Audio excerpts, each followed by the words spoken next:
예, 119차 최고위원회의를 시작합니다. 김한길 당대표의 발언이 있겠습니다. 어제 박근혜 대통령 취임 1주년이 되는 날 저는 참 비통한 심정이었습니다. 박근혜 당시 대선 후보가 대표적인 정치개혁 공약으로 앞세웠던 기초선거에서의 정당 공천 폐지 약속을 여당이 파기하는 상황에 대해서 국민에게 공약한 당사자인 박근혜 대통령이 25일까지 국민께 입장을 밝혀달라고 수차례 요구했지만 대통령은 아무 말씀도 없었습니다. 정당 공천 폐지는 여전히 대다수 국민의 요구이고 따로 나랏돈이 드는 공약도 아닙니다. 만약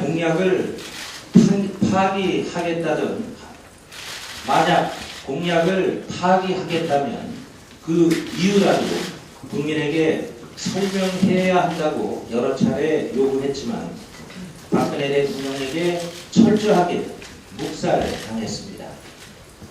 공약 당사자인 박근혜 대통령은 남의 일처럼 모른 척하고 여당인 새누리당을 통해 정당 공천을 강행하려 할 뿐입니다.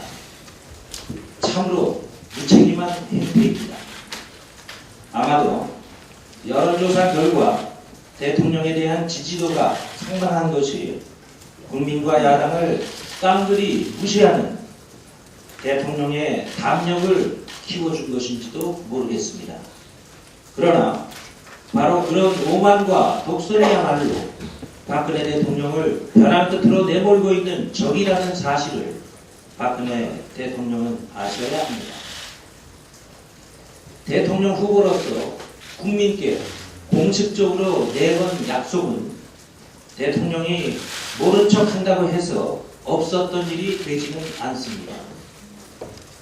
국민과의 약속을 마치 없었던 일처럼 굴면서 국민과 야당을 철저하게 무시하는 대통령의 태도에 참을 수 없는 분노를 느낍니다. 집권 세력의 오만과 독선, 우리가 공천을 강행하면 민주당도 따라올 수밖에 없을 것이라고 자신하는 집권 세력의 오만과 독선 앞에 제1야당 민주당이 무조건 무기력하게 끌려갈 수는 없습니다. 저는 오늘 민주당도 기초선거에서 공천을 할 수밖에 없다고 말씀하지 않겠습니다. 그 대신 박근혜 대통령과 새누리당에게 마지막으로 경고하고 당부합니다. 대통령 후보로서 국민에게 약속한 일을 이런 식으로 깔아뭉개는 것은 국민과 야당을 심하게 모독하는 것입니다. 국민과 야당, 민주주의에 대한 최소한의 예의가 아닙니다. 국민과 야당을 함부로 깔보는 대통령은 국민이 원하는 대통령일 수 없습니다. 박근혜 대통령은 박근혜 대선 후보 당시 국민에게 약속한 대로 이번 기초지방선거에서는 정당 공천을 하지 않겠다는 결심을 늦어도 2월이 다 가기 전에 밝혀주시기 바랍니다. 아니라면 공약을 지키지 못하게 된 이유를 국민께 소상하게 설명하고 용서를 구해야 마땅할 것입니다. 이상입니다. 다음은 전병헌 원내대표의 발언이 있겠습니다. 박근혜 대통령의 만기 7남 경제 혁신 3개년 계획 발표가 있었습니다. 혹시나 했더니 그러나 역시나였습니다. 474가 목표라고 하는데 이명박 대통령의 747이 이륙도 못하고 사라지더니 박근혜 정부에서 다시 474로 탄생한 것 같습니다. 당장 먹고 살기 힘든 국민들에게는 공허한 숫자 노름일 뿐이고 국민과 동떨어진 별에서 온 정책일 뿐입니다. 경제 혁신을 하겠다면서 혁신적인 내용은 찾아볼 수가 없습니다. 혁신의 출발점은 장밋빛 청사진이 아니라 전면적인 군사 쇄신이라는 것을 다시 한번 지적합니다. 박근혜 정부가 졸속맹탕 경제계획 발표에 매달리는 동안 민생은 고단하고 국민의 살림살이는 어려워져 가고만 있습니다. 어제 한국은행은 우리 경제의 잠재적 폭탄으로 염려되던 가계부채가 지난해 말 기준으로 1,000조를 넘어섰다고 발표했습니다. 주목할 점은 저소득층 채무 상환 능력이 갈수록 줄어들고 있다는 것이고 비은행권 가계부채 비중이 급증하고 있다는 것입니다. 한마디로 줄어드는 소득에 비싼 이자를 감당하고 있고 양극화가 더욱 악화되고 있다는 것입니다. 저소득층이 중산층이 고소득층으로 이동하는 빈곤 탈출 비율이 2000년에는 49%에서 2012년도에는 23%로 퇴행하고 있다는 지표에서도 명확하게 알 수가 있습니다. 다시 강조하지만 가계부채 1,000조 소득 양극화를 극복하는 유일한 해법은 경제 민주화의 실천이고 복지의 확대이며 임금 주도형 내수경제 성장 전략입니다. 새누리당 정권 집권 후 최저임금 인상률 역대 최저, 정규직과 비정규직의 임금 격차는 더욱 심화됐습니다. 정부는 장밋기 천일개혁 홍보에 앞서서 불평등한 임금 구조부터 개선하는 실질적인 노력과 실천으로 내수경제 활성화에 집중해야 합니다. 천주의 빚을 짊어지고 하루하루를 살아가는 국민들의 희망을 위해서도 경제민주화, 복지 확대, 임금 주도형 성장 전략의 수용을 촉구합니다. 국정원과 검찰 정말 이대로는 안 되겠습니다. 지금 사상 초유의 외국 정부 공문서 위조, 재판 증거 조작 사건의 당사자인 국정원과 검찰의 행태가 정말 어처구니 없습니다. 이번에도 셀프 버전이 될 것입니까? 대한민국 사법부가 중국 정부에 요청한 사실 조회를 통해서 위조된 문서라는 사실이 확인됐는데 검찰은 더 이상 무슨 검증을 어떻게 하겠다는 것입니까? 국정원 보고서를 가이드라인 삼아서 무혐의 처분이라도 하겠다는 것입니까? 참으로 어처구니 없는 현실이 계속 이어지고 있습니다. 국가기관의 국기문란, 헌정 파괴, 국민 기만이 더 이상 지속돼서는 안 됩니다. 해법은 특별검사를 통한 진상규명입니다. 대통령과 새누리당이 즉각적인 특검 수용을 다시 한번 촉구합니다. 신경민 최고위원의 발언이 있겠습니다. 네, 어제 취임 1년 담화는 하고 싶은 말만 한 담화였습니다. 3개년 계획과 747 약속은 야심차고 좋아 보이지만 2달 안 되는 기간 급조된 나머지 실행 계획이 없었습니다. 더 큰 문제는 반드시 해야 할 말이 여러 개 빠진 점입니다. 첫째, 바다와 땅, 국내외에서 연일 일어나는 인재성 사고들에 대해서 사과와 재발 방지 대책을 내놓지 않았습니다. 둘째, 국정원 개혁이 제자리 걸음하거나 뒷걸음치는 데 대한 입장을 내지 않았습니다. 셋째로, 각종 공약과 약속 파기에 대해서 대국민 사과를 했어야 했습니다. 국정원의 선거 개입은 MB 정권에서 일어난 일이지만 무죄 공작과 진실 은폐는 지금 정권의 책임입니다. 권력의 분립, 권력의 견제와 균형이 작동하는 선진사회에서는 있을 수 없는 일이 지난 1년 동안 벌어졌습니다. 이는 국정원 선거 개입과 별도로 또는 국정원 선거 개입보다도 더 큰 정치적 책임을 소환합니다. 이와 별도로 지난 8월 이후 벌어진 중국 공문서 조작은 온전하게 남재준 원장 아래서 벌어진 일입니다. 국정원은 이번에는 거짓말 변명조차 하지 못하고 있습니다. 이 두 가지는 누구에게 책임을 전가할 수 없습니다. 국정원은 도저히 이대로 갈 수는 없습니다. 국정원 개혁 특위, 정계 특위는 오늘과 내일 극적 돌파구가 없다면 사실상 아무런 성과 없이 막을 내립니다. 작년 12월 3일 합의 이후 국정원 개혁 특위에서 여당의 헛바퀴와 물타기 작전 때문에 대통령이 말했던 국정원 셀프 개혁안에도 미치지 못하고 있습니다. 새누리당 위원들은 황당하게도 기밀 누설 방지 대책을 들고 와서 합의를 요구하고 있습니다. 총체적 국기문란에 대한 특검은 마주 앉아 얘기조차 하지 못했습니다. 특유란 죽이는 죄다. 위기를 넘기고 문제를 덮고 물타기 하는 도구로 전락했습니다. 이제 특유의 사전적인 뜻을 특별한 위장 또는 위기 탈출로 바꿔야 할 판이 됐습니다. 이런 상황에서 지난 1월 1일 새벽 외초법을 처리키로 하면서 합의했던 2월 국회에서의 상설특검과 특별감찰관제 도입이 어제 법사위에서 무산 직전에 왔습니다.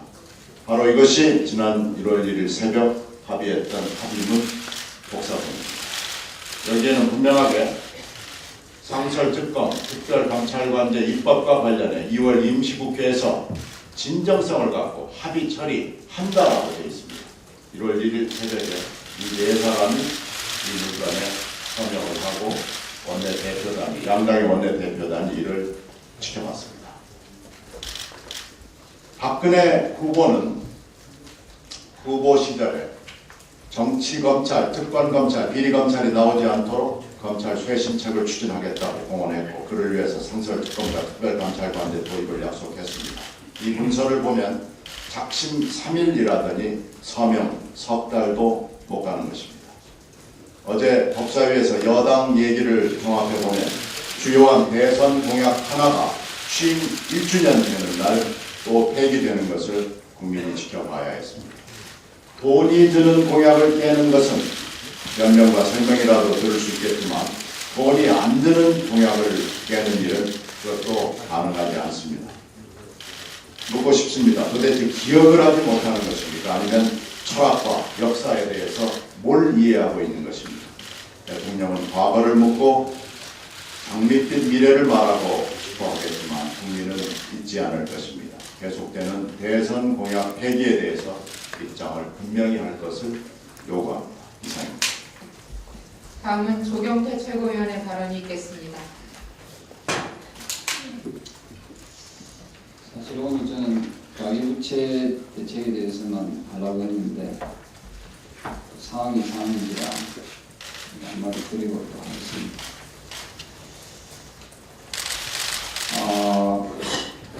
대구의 김부겸 전 의원께서 기초선거 공천 폐지에 대한 박근혜 대통령과 문재인 의원의 침묵을 지적했습니다. 저 역시 동의합니다. 손학규 전 대표, 박원순 시장 등 많은 분들이 기초선거 공천 폐지 약속을 지킬 것을 촉구하고 있습니다. 다소 늦은 감이 있지만 지금이라도 공약 당사자였던 문재인 의원은 정확한 입장을 오늘 중으로 시간이 얼마 없습니다. 밝혀야 합니다. 물론 박근혜 대통령에 대해서는 대표님께서 많은 분들께서 지적했기 때문에 저는 기대를 하지 않습니다. 대신에 문재인 의원이라도 그 입장을 분명히 밝혀줄 것을 촉구합니다. 한국은행은 지난해 말 현재 가계부채가 1,021조 3천억 원으로 석 달 전보다 27조 7천억이나 증가했다고 밝혔습니다. 드디어 가계부채가 공식적으로 1,000조 원을 돌파했습니다. 그런데 가계부채 1,000조 원 중 주택대출이 차지하는 비중은 75%입니다. 정부는 이런 인식에 따라 어제 발표한 가계부채관리와 주택시장 정상화 방안을 3개년 계획의 주요 과제에 포함시켰습니다. 정부가 아파트 전세값이 76주 연속 상승한 탓에 지난해 말 은행권 전세자금 대출 잔액은 28조 원입니다. 이것은 4년 전 10조 5천억, 즉 167% 증가했습니다. 건당 대출액도 2,100만 원에서 3,400만 원으로 크게 늘었습니다. 정부는 치솟는 전세값 대책으로 전세 수요를 주택 매매로 돌리기 위해 빚내서 집을 사라는 대출 활성화에 초점을 맞추고 있습니다. 그러다 보니 자연스럽게 가계부채 총량은 늘어날 수밖에 없습니다. 빚을 내어서 집을 사라는 전세 대란에 대한 대책은 정부가 서민의 시각보다는 건설회사나 부동산업자의 시각에서 부동산 정책을 시행했기 때문에 결국은 서민의 빚만 늘리는 고무한 정책이 되고 말았습니다. 만일 경제위기로 부동산 가격이 하락한다면 가계부채에 대한 위험은 지금보다 훨씬 더 커지게 될 것입니다. 정부의 빚을 내어서 집을 사라는 정책은 당장 제고되어야 합니다. 언제 터질지 모르는 폭탄 돌리기를 권장할 뿐입니다. 이상입니다.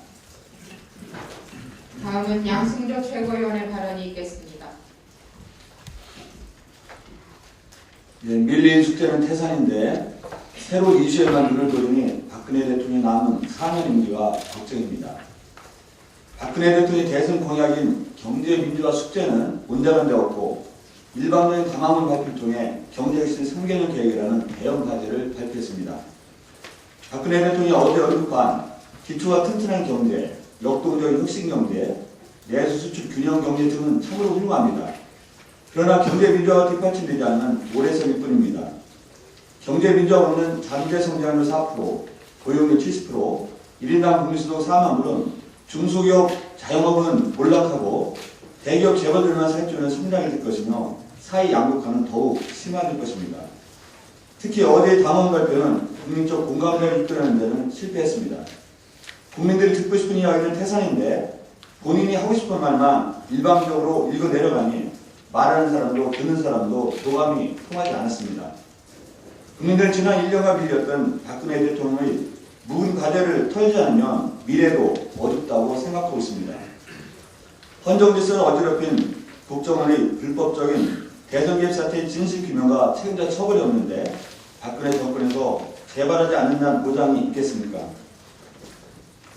최근 언론이 박근혜 정부 1년 동안 공공기관장인 121명 전수 조사 결과 전문성보다는 과거 비리로 구설에 오르던 선거 전직 국회의원을 비롯해 4명 중 3명이 낙하산 피전문 인사로 불렸습니다. 낙하산 인사에 대한 반성 없이는 공공부문 개혁이 성공할 수 없습니다.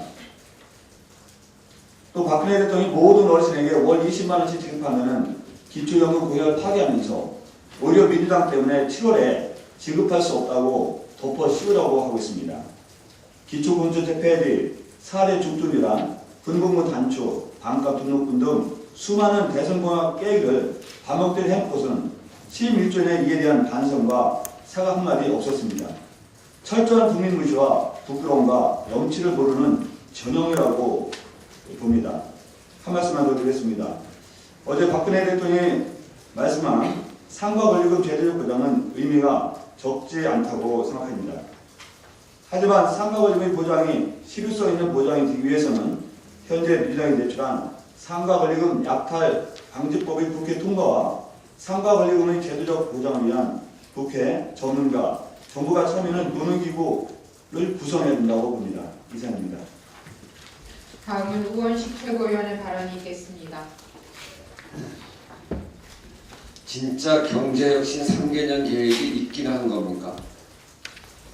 한마디로 경제혁신 3개년 계획은 졸속과 불통의 철진한 짜집기 변주곡에 지나지 않습니다. 박 대통령 어제 41분간 또박또박 담화문을 읽어 내리고 퇴장했습니다. 통일대박 발언 이후에 2달이 되어가는 동안 통일대박의 절차와 과정이 무엇인지 설명조차 듣지 못한 국민들은 이번에도 대통령이 일방적인 말씀만 들어야 했습니다. 이 정부는 늘 이런 식입니다. 당초 15개 핵심 과제가 9+1대 과제로 바뀌고 경제혁신 100대 실행 과제는 절반이 실종됐습니다. 그러다 보니 기재부가 작성한 3개년 계획은 발표 시작 15분 전에야 최종본이 완성된 대통령 담화문으로 대체되었습니다. 관련 부처들은 원래 계획이 아닌 담화문에 맞춰 수정자료를 다시 만들었다고 합니다. 3개년 계획이 대통령 말씀에 따라 다시 만들어진 것입니다. 이 정부의 계획은 과정은 졸속과 불통이고 결과는 누더기입니다. 세상의 모든 정책을 다 갖다 붙여놔도 경제혁신 3개년 계획은 철진한 경제개발 5개년 계획 짝퉁 상품이고 기껏 리모델링 해봐야 474 계획은 747 변종 상품에 지나지 않습니다. 안 팔리는 백화점이 4층 중에 1층부터 3층까지 뚝 잘라서 새 백화점인 것처럼 이름만 바꿔도 영혼이 없고 감동이 없긴 마찬가지입니다. 이미 박근혜 정부 들어 나열됐던 모든 정책을 단지 3개년 계획으로 묶었을 뿐 공기업 때려잡고 재벌 중심 경제 유지하겠다는 유행가의 재탕일 뿐입니다. 공공부문 개혁을 봅시다. 1년간 600억이라는 정체불명의 공기업 복지비가 설령 맞다 해도 그것이 MB정부 4대강 22조, 경인화 2.6조, 자원개발 10조 같은 정부의 정책 실패에 비할 바입니까? 박근혜 대통령이 18대 국회에서 반대하셨다면 애초에 생기지도 않았을 부채입니다. 공기업 개혁 좋습니다. 그런데 정권 낙하산이 임기 보존용으로 짬짬이해서 퍼져놓고 종사자들 탓만 하는 것이 무슨 공기업 개혁입니까? 지금 이 시간에도 청와대 새누리당발 낙하산이 횡행한데 이 무슨 비겁한 소리입니까? 창조경제도 결국 돌고 돌아 김대중 정부 시절 벤처 육성 답습입니다. 한국형 요주마 펀드 유행한 지 10년 됐습니다. 10년 지났는데도 아직도 베낄 게 남았습니까? 창조경제타운, 창조경제혁신센터 이런 게 없어서 창조정신, 도전정신이 없는 게 아니고 도전해서 만들어낸 아이디어가 시장에서 강자에게 빼앗기고 실패해도 다시 일어날 수 없는 공정한 환경이 없어서인 것입니다. 결국 창조경제의 핵심인 경제민주화입니다. 아이디어가 대기업의 장사미천이 되지 않고 벤처기업이 하청업체로 전락되지 않도록 국가가 지켜주는 것입니다. 무엇보다 방향이 잘못됐으니 10년 뒤, 20년 뒤 우리 사회가 닥칠 위기 돌파의 밑그림이 보이질 않습니다. 허겁지겁 꿰맞춘 냄새가 짙은 대통령의 담화문과 여기에 다시 맞춰진 졸속의 경제혁신 3개년 계획에는 10년 뒤, 20년 뒤 우리 사회가 닥칠 위기를 돌파할 밑그림이 보이질 않고 일시적인 경기 회복을 도모하는 임시 방편만 보입니다. 이상 마치겠습니다. 다음은 정균환 최고위원의 발언이 있겠습니다. 대통령의 1주년 대국민 담화를 보면서 청와대 생활 1년 동안에 박근혜 대통령이 너무 오만해졌구나. 그리고 국민을 너무 깔보고 무시하는구나 하는 느낌을 받았습니다. 대통령의 대국민 담화는 지난 1년에 대한 소회와 성찰이 전혀 없는 담화였습니다. 공약이었던 대국민 통합, 정치 쇄신, 경제 민주화, 복지에 대해서 모두 내친 것에 대한 설명과 한마디 변명도 없었습니다. 1주년 담화가 아닌 아무 상관없는 담화처럼 보인 비상식적이고 비정상적인 모습이었습니다.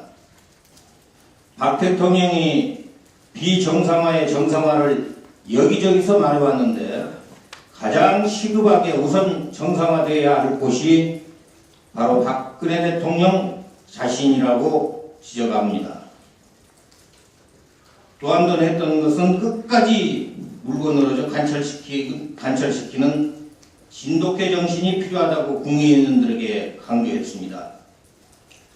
국무위원을 향해 진돗개 정신을 말할 것이 아니라 본인이 내건 공약을 지키기 위해서 박근혜 대통령 자신이 진돗개 정신을 발휘해 주기를 바랍니다. 다음은 박혜자 최고위원의 발언이 있겠습니다.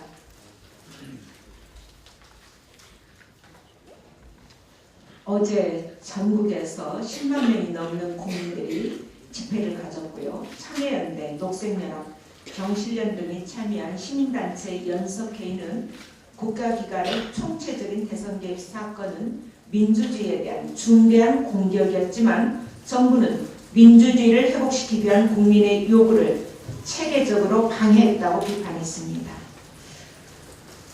대통령은 특검을 피하기 위해서 목노와 경제를 외치고 있지만 국민들은 국가기관의 대선 개입을 결코 용서하지 않고 있습니다. 우리 당의 이하경 남윤인순 의원이 24일부터 청와대 앞에서 특검 도입을 촉구하면서 노숙과 단식 농성에 들어가 있습니다. 대통령은 보고 싶은 것만 보고 듣고 싶은 것만 들을 수 있는 자리가 아닙니다. 특검을 통해서 철저하게 진상을 밝혀서 책임을 물어야 합니다. 그래야 정의가 바로 서고 대통령에 대한 신뢰도 회복될 것입니다.